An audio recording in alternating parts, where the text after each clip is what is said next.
السلام علیکم۔ آج میں گورنمنٹ آف پاکستان کو ایک چیز بتانا چاہتا ہوں۔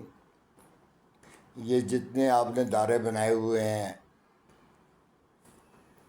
کوئی چیکنگ کرنے والا، کوئی دکانوں کی چیکنگ کرنے والا، کوئی پانی کی چیکنگ کرنے والا، کوئی گیس کی چیکنگ کرنے والا، جتنے ادارے بنائے ہوئے ہیں سارے کرپٹ ہیں۔ اگر آپ بازار نکلو، ایک دکان سے چیز لو تو 10 روپے کی مل رہی ہوتی ہے، تیسری دکان پہ چلے جاؤ وہ 30 روپے کی مل رہی ہوتی ہے۔ کوئی اس کو دیکھنے والا نہیں ہے۔ جو ان کے کارپوریشن کے دفتر بنے ہوئے ہیں، جو یہ چھاپے مارنے والے ہیں، وہ بھی پیسے لیتے ہیں۔ جو دودھ چیک کرتا ہے وہ بھی پیسے لیتا ہے۔ یعنی 25 کروڑ عوام ہے، 25 کروڑ سے زیادہ ہے۔ اتنی تو ہمارے پاس پیسے نہیں ہیں پاکستان کے اندر۔ کوئی لیڈر، کوئی حاکم مجھے ثابت کر دے اتنی پیسے ہیں ملک کے اندر۔ جو دودھ بک رہا ہے، 24 گھنٹے دودھ بک رہا ہے، گاڑیوں میں دودھ خود ہی ہلتا جا رہا ہے اور خود ہی وہ مکس ہوتا جا رہا ہے، اور وہ پاؤڈر جو ہے نا، جو کیمیکل ہے، وہ لوگوں کے بچوں کی آنتڑیاں خراب ہو رہی ہیں، کسی کے گردے خراب ہو رہے ہیں۔ کیا میرے ملک کا نظام ہے؟ میں نے تو کہا تھا یہ وزیر اعلیٰ آئی ہیں، مسٹر بٹیا آئی ہے، مریم، یہ کوئی نظام سنبھال لے گی۔ اس سے تو اچھا شہباز شریف تھا، جو خود چھاپے مارتا تھا، خود ٹریفکیں بلاک ہوئی ہوتی تھی ان پہ راستہ دیتا تھا لوگوں کو۔ اسے کہتے ہیں وزیر اعلیٰ، خادم اعلیٰ۔ یہ بٹیا بھی اچھی ہو گئی، مگر یہ بٹیا کے بس کا بھی کام نہیں ہے۔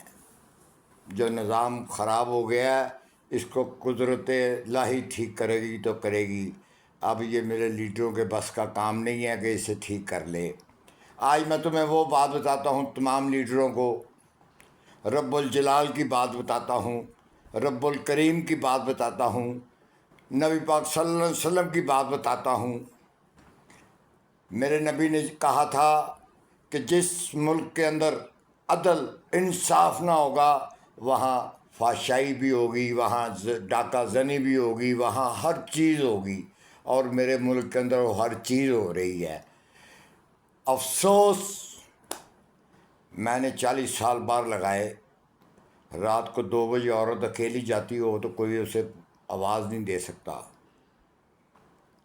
اگر آپ اکیلے جا رہے ہیں تو فوراً سول گاڑی ایک آ جائے گی، آپ کو نہیں پتہ ہوگا، کوئی انٹیلیجنس کے بندے ہیں، وہ آپ کو پوچھیں گے کہ آپ کو کیا پرابلم ہے، آپ بیمار ہیں، آپ رات کو 2 بجے گھومنے ہیں، کیا بات ہے، آپ کو کیا پریشانی ہے۔ اگر آپ نے کہا بیمار ہے، آپ کو وہ فوری وہیں کھڑے ہو کے وائرلیس کریں گے، گاڑیاں آ جائیں گی 2 منٹ کے اندر، آپ کو بٹھائیں گے، ہاسپٹل لے جائیں گے، چیک کریں گے، جو بھی میڈیسن دیں گے۔ میں نے 40 سال وہاں گزارے ان کے ساتھ، عربوں کے ساتھ۔ ہم لوگ کہتے ہیں عرب بہت برے ہیں، برے ہیں، وہ برے نہیں ہیں، ہم لوگ برے ہیں۔ یہاں ہم چوریاں کرتے ہیں، جب ہم یو ای کی سرحد پہ یا سعودی کی سرحد پہ پاؤں رکھتے ہیں تو وہاں ان کے قانون کو فالو کرنا شروع کر دیتے ہیں۔ میرے ملک کے اندر کوئی چیک کرنے والا نہیں ہے۔ رب الجلال یہ کہتا ہے، اے بندے، اگر میں تجھے حاکم بنا دوں 10 بندوں کا، روز محشر والے دن میں نے تجھے ان 10 بندوں کا حساب لینا ہے کہ تو ان کے ساتھ کیا سلوک کرتا رہا ہے، کس طرح سلوک کرتا رہا ہے۔ ایسے نہیں پوچھے گا، گلے میں رسہ ڈال کے اللہ تعالیٰ نے، فرشتوں نے پکڑا ہوگا، اور اللہ تعالیٰ پوچھے گا ان 10 بندوں کے ساتھ تو نے کیا سلوک کیا ہے۔ میرے لیڈر تو 25 کروڑ عوام کے لیڈر آئیں گے، تو جب ان کا حساب شروع ہوگا تو کتنے ارب سال لگ جائیں گے ان کا حساب ہوتے ہوئے۔ 25 کروڑ عوام کا حساب یہ کہاں دے سکیں گے لیڈر، کہ کیا کیا سلوک کیا ہم نے۔ یہ اپنی کرسی کے لیے پیسہ خرچ کرتے ہیں، نہ کسی غریب کے اوپر کرتے ہیں، نہ کسی بیوہ کے اوپر کرتے ہیں۔ اگر کرتے بھی ہیں تو اپنے ووٹوں کو کرتے ہیں، جو ووٹ ان کو ملنے ہوتے ہیں ان کے اوپر۔ ہو اللہ کا بندہ، وہ چاہے